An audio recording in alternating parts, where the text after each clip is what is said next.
We're right here on Achilles Drive, not too far from Wasatch Boulevard. Right down the street over here is the bowling alley, where police say two men broke inside and began stealing items. Police believe the Salt Lake Valley was the final destination for over 23 pounds of meth and 6 pounds of heroin. UHP says that the most important thing that drivers can do is move over when they see an accident or anyone on the side of the road. No one has flown more than Chief Warrant Officer Ken Jones in an Apache helicopter in the world. Public health is key. Now, Joe's joining me right now to make sure I get this science experiment done right. Now, this is a purple indicator. We're going to add it to some of the water right over here. Now, when we add the purple indicator and we turn this little valve here, the water should turn blue. Now, when it turns blue, that shows how much calcium is actually in the water line. Hundreds of first-timers like these new skiers flock to area mountains here in Utah, all to break 2 records with the Guinness Book of World Records. We're right here on Achilles Drive, not too far from Wasatch Boulevard. Right down the street over here is the bowling alley, where police say 2 men broke inside and began stealing items out of the bowling alley. Then, a couple of hours later, a man came home to find his car, this car right here, being backed out of his driveway, and he wasn't going to let that happen. I noticed somebody pulling my car out of my garage, which wasn't me driving, so I knew something was going on. Jason Lukasek is quite fond of his BMW. I was thinking that there's no way someone's going to take Greta and just get away with her. That's a special car to me. I love it. I've put a lot of work into it. What Lukasek didn't know was the men he says was stealing his car was involved in a burglary at a bowling alley down the street, and police were on the hunt for them. While they were doing so, they located a vehicle just south of the bowling alley, right here on Achilles, that appeared to have stolen property. As they checked further, they found stolen property that was kind of between the bowling alley and a little kind of a walkway. That's when police heard Lukasek yelling. Any kind of bodily harm really didn't occur to me. I wanted to stop whoever was doing it. This is video of Robert Young being arrested. You'll only see this on Good for Utah. Police say his partner in crime was Robert Steele, who was arrested in the yard next to Lukasek's house. It feels like a movie scene. It feels like I come home at the exact time they're taking the car out of the driveway. They had just hit the bowling alley. They left a trail of evidence. It still seems kind of surreal. Now, police are happy that no one was injured in this case, but they say you should never take the law into your own hands, and if this happens to you, to call them right away. We did this story under the guidelines of anonymity, because getting off of heroin is no easy task according to those who have done it. Now, there are programs that can help people get off the drug, but fighting the addiction, well, that's going to take a community support. I was what I would call soulless. I hated drug court in the beginning. Did everything I could to still get high and lie my way through it. I'm 29 years old now, and because of what's happening to her with you guys and what she's chosen to do with her life, at 29, I know who my mom is. These are the stories of the addicted, learning to live life sober. At its worst, I was using heroin, and it got to the point where it was every day, constantly, basically throughout the day, for years straight, to where when I would try and stop, the withdrawals were so bad. Most crime is based on people's addiction. Well, that's like a social norm because of how just far deep down they are in it. To them, it doesn't matter, or they're going to do whatever it takes. That includes theft, robbery, and forgery in many cases.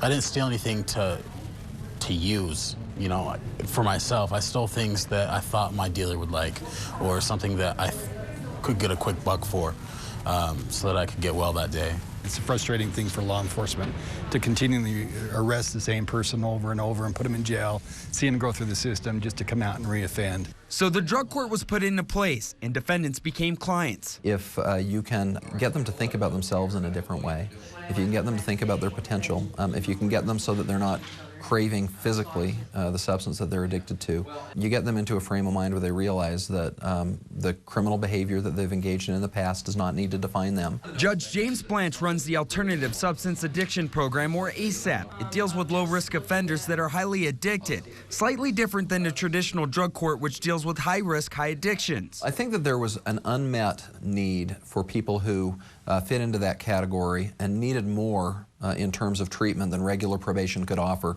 but did not belong in drug court with the high-risk population that's in drug court. Those that complete the screening for ASAP and drug court have the opportunity to have felonies and misdemeanors wiped off their records.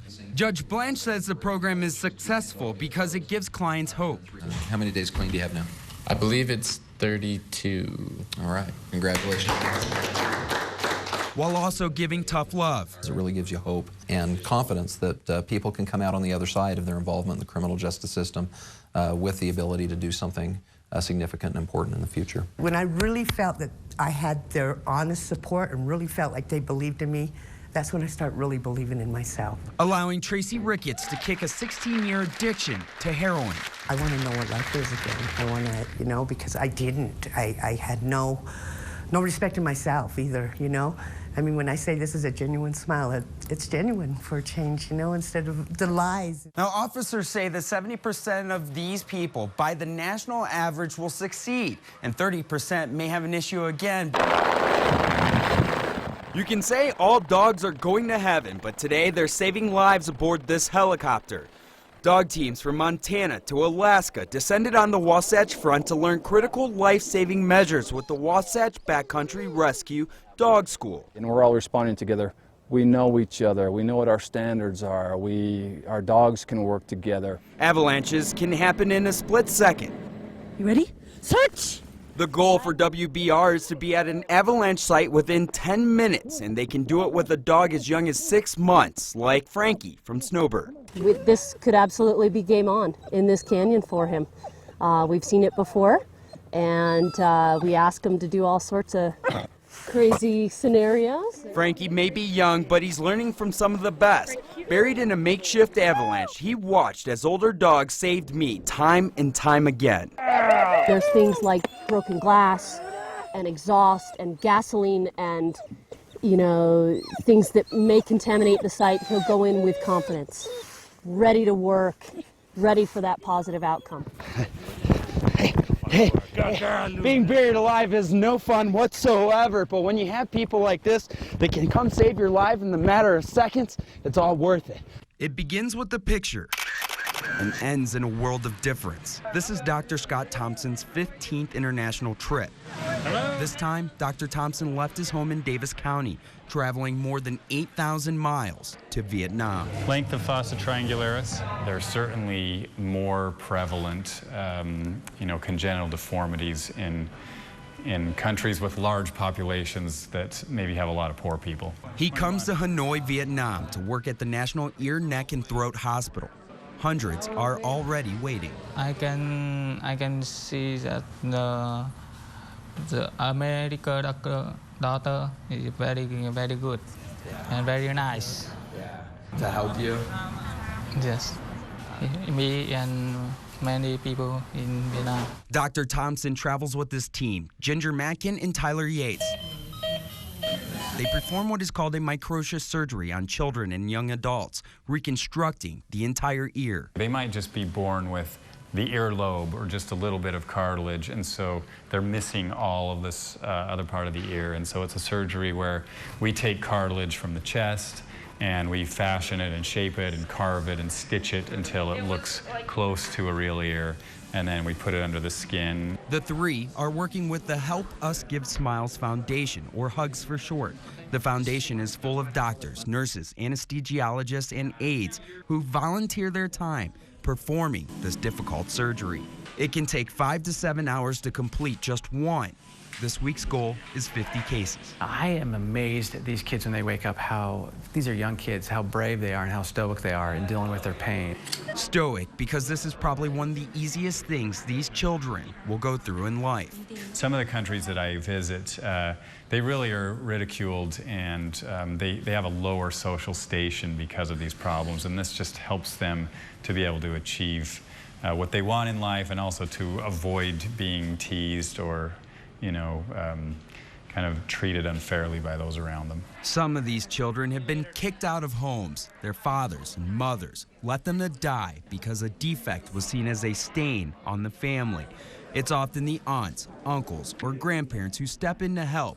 They risk everything. to see these doctors in hopes of a new life. Feel a sense of responsibility that this is that important to them, and it makes me motivated to come and do it, because obviously it's something that they're willing to give up a lot for. After surgery, you see something different, a smile.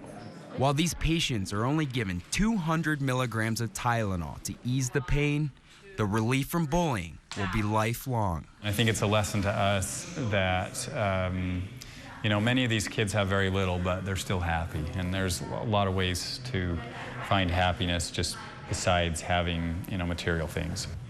It can be hard to put into words what this team of medical professionals are doing. They're selecting countries not only to help children, but to teach doctors. Like in Vietnam, the local doctors are learning how to do these difficult surgeries.